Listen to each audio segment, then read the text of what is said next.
All right, good morning. How are you doing? My name is Keyshawn Williams, and today I will be demonstrating my ability to teach a lesson prescribed by the student's created lesson plan. And also, I will be demonstrating the identification and application of music education teaching strategies, my 5 teaching strategies. So, I give you my setup to my lesson plan. So for a particular class, what I have is percussion ensemble. Once they come in after the bell has rung for them to go to my class. Once they hear the tardy bell, they will have 5 minutes to get all their materials, to get every single thing as far as their materials, their sticks, their musical equipment, and the selected instrument that I usually put on the board for the day for them to take out and have everything ready and for them to be seated after the 5 minutes after the tardy bell. So once they are seated, then I would tell them to take out a selected piece of material, music material that I have them take out that we actually go over. For example, if we're going over single independence on mallets for their bell kit, then I will put on the board, hey, we're going over this particular line. For example, like they have a chart, a rhythm chart called chart number 10. And I have them to say, okay, we're going to go over 1, 3, 5, and 7. So then they're going to do that. Then we'll have a warm up. We'll have a musical exercise. We'll have the rhythm chart. And then we'll have our musical excerpts from the book. Usually I use a fresh new approach to snare drumming and also a fresh new approach to mallet percussion. So once we go over those particular lines, then we will go over our musical composition for the day. Once we're done until the end of class, then I have them to put it up and then get ready for their next class before the bell rings. So here's a demonstration of the lesson. So for example, say if I have 5 kids, so I have them to come in. I say good morning. Make sure to look on the board for what you need to do. Make sure to have all your materials ready at this specific time. So if the bell rings at 7:55, that means that when they have to 8 o'clock to make sure to have all of their materials ready to go. Once they're done, then I have them to come in and I will teach a particular lesson. For example, we're going over the rhythms of whole note, half note, and quarter note. All right, so how you doing, class, today? Well, good, good. So what we're going to go over today is we're going to go over our 3 note values. So when we have a circle with nothing in it, so that means that this is going to be a whole note. So how many counts is a whole note? Good, good. So it is 4 counts. But when we're playing mallet percussion or the snare drum, how many times do we hit the particular instrument? Once. That's correct. But how many times do we let it ring for? Because remember, we got to have 4. So how many counts are we have left over? 3. That's correct. So 1 plus 3 equals 4. That's correct. So now we're going to cut that whole note in half. So now we got a circle with a stem to it. It's still open. So now we cut that whole note in half. So how many counts do we have now? 2 counts. That's right. But how many times do we hit the instrument? Once. That's correct. So now we're still missing a count. We got to have it equal to 2. So 1 plus 1 equals 2. That's correct. So now we're going to cut that in half now. So now we have a field circle with a stem to it. What is that called? A quarter note. That's right. How many counts a quarter note get? 1. So how many times do we hit the instrument? 1 time. Good. So let's do a quick recap. So the circle, what is the circle called? A whole note. How many counts? 4 counts. That's correct. How many times do we hit the particular instrument?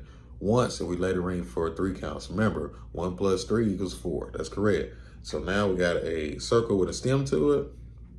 All right, that's a half note. Good. How many counts is a half note? 2. That's correct. So now, how many times do we hit that instrument? Once. Okay, good. So now 1 plus 1 equals 2. That's good. So now we got a field circle with a stem to it. What is that called? A quarter note. That's perfect. So quarter note is 1 count. So good. Whole is 4, half is 2, quarter is 1. That's correct. All right, so now what I want you to do is I want you to take your left mallet. I want you to put it onto the letter C over to your left side of the keyboard. So that's going to be over the biggest side of the keyboard. That'll be over to your left. So it's going to be the first C that you see on your keyboard. That's good. I want you to have it hovering above that C, barely like 1 inch. So I want you to lay your mallet onto C. Good. Now I want you to lift it up. I want you to go up once. All right, so now go up again. Good, good, good. So now what we're going to do is we're going to practice those note values on that particular letter. So good. So now I want you to once I say 1, 2, ready, play. Once I say 1, 2, ready, play, you're going to lift up and then you're going to let your wrist drop down. It's going to tap that C and it's going to go back into what we call playing position. So this is our playing position here. We're going to lift, let your wrist, let it drops down while you're holding it, and it's going to go right there and hit in the middle. All right, so 1, 2, ready, play, ding. Good, good, good. So now what we're going to do is I want you to let it ding for once, and I want you to count your rest of your numbers. So it's going to go 1, 2, ready, play, ding, rest, rest, rest. Or in this case, I want you to say those numbers quietly. Ding, 2, 3, 4. All right, so good. Let's do it again. 1, 2, ready, play, ding, 2, 3, 4. Good, good. So now let's go on to half notes. So how many counts of half note? 2. That's perfectly, that's rare. Good, good. So now, this time you're going to go do the same type of motion, let it ding, but you're just going to say 2 in parentheses. All right, so let's try it. 1, 2, ready, play, ding, 2. Good, good, good. Remember, in a particular rectangular block, we have to have 4 counts in a 4/4 time signature. So in this case, how many half notes would equal up to 4 if each half note is 2? We have to have 2 half notes. That's right. So that means that now, instead of on a whole note, letting the mallet drop and hit C in order for it to play, in order for it to be just one time, and then for you to have the count the other 3 numbers, what we're going to do now is you want to let it ring, let it hit one time, count 2, lift your wrist up again, let it hit 3, count 4. So I'll give you an example. So it'll be 1, 2, I'll make sure we're watching. 1, 2, ready, play, ding, 2, ding, 4. All right, good, good, good. So I want you to do exactly what I did for. I'll do it with you. So 1, 2, ready, play, ding, 2, ding, 4. Good, good. Let's do it one time. 1, 2, ready, play, ding, 2, ding, 4. Good, good, good. So now let's go on the quarter notes. So now in our quarter note is 1 count. We already know that we hit the C, letter C, 1 time. So now, how many quarter notes we need in order to equal 4? If each one represents 1. 1, 2, 3, 4. So that means we're gonna have 4 quarter notes. So now that means that you're gonna hit your C 4 times. So let's try. I'm gonna do it with you. 1, 2, ready, play, ding, ding, ding, ding. Good. So now do it by yourself. So 1, 2, ready, play, ding, ding, ding, ding. Good, good, good. So now let's take those note values now, and now let's do each one twice. So let's go back and do a recap. So if we're doing each one twice, so in the first one, how many times or how many whole notes we're going to have? If we're doing 2 blocks, each block represents 4. So we're going to have 8 counts. So how many whole notes do I need to equal those 8 counts if each whole note represents 4? 2. That's correct. So now that means that you're going to play on count 1. You're going to count 2, 3, 4 quietly, and then you're going to play it again, and you're going to repeat the same thing. So let's try it. So 1, 2, ready, play. Ding, 2, 3, 4. Ding, 2, 3, 4. Good, good, good, good. So now let's do half notes. So now in that same 8 counts, and we just said a while ago in that 4 counts, we need 2 half notes to fill up 4 counts. So now we're doing it twice. So how many more half notes do we need? 2 more. So now we need 4 in all. That's right. So let's play it. So 1, 2. We're doing half notes. All right. Ready, play. Ding, 2, ding, 4, ding, 2, ding, 4. Good, good, good, good. So now let's go on to quarter notes. We just said that in a 4/4 block that we need 4 quarter notes to fill up those 4 counts. If we're doing a whole nother block, how many more quarter notes do we need? We need another 4. So 4 plus 4 equals 8. That's correct. So now we're going to play all 8 times. So 1, 2, ready, play.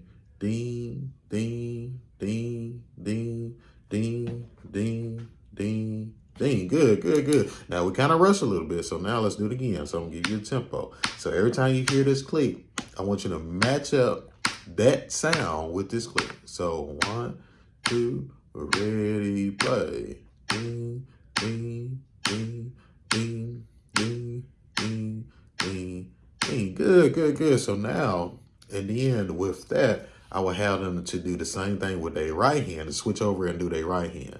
And then once we get to that point, then I will have them to go left hand on this C, which is the left side of the keyboard. And then I will have them to find the middle C of the keyboard and have them to put their right hand on that and have them to do it at the same time so they can get a feeling of sense of time, to work on both hands at the same time, to work on that fundamental technique and their proper playing technique on that. This will help them to develop their fundamental ensemble etiquette by listening from the music instructor or the teacher, having them to watch, because then I'll be modeling what they need to do, how they need to do it, and then for them to do it on their own, which be them practicing their responsive skills. So then we'll go from there, and we'll either work in the book or I do a rhythm chart.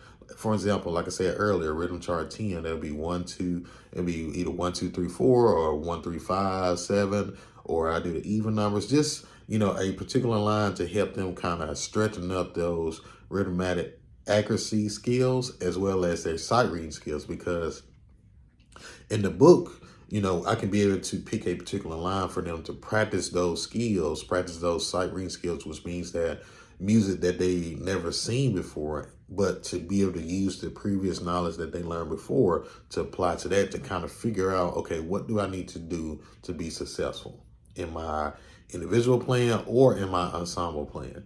So then once we get to that point, then I have them to play a little bit more established exercise or a chorale warm up, where this will refine their technique and their dynamic range. This will allow them to refine or retune their musicianship as a musician, either from an individual standpoint or from an ensemble setting standpoint. So then once we get there, then we will go on to some type of established music composition, where now they have to put all those skills together in order to be effective as an individual as well as in a group. This will allow them to explore patterns and to ultimately see how what they do can affect ensemble playing. Thus, this will lead all this to my last teaching strategy. The ultimate goal is to get them to demonstrate what they have learned so far, their ensemble skills, and to be able to take a music composition and create a expression and a effective interpretation of a musical composition in a music performance. So the name of the game is to get them to be able to increase their musicianship so that they can be able to be a well-rounded musician, either from an individual standpoint, or from an ensemble standpoint. And that's the goal for my teaching strategies in order to get them to that point. So thank you so much for allowing me this time to teach the lesson, for to give you my inside scoop of what I do and how I do it, and this particular student lesson plan. And my music education teaching strategy was those 5. So thank you so much. Have a great day.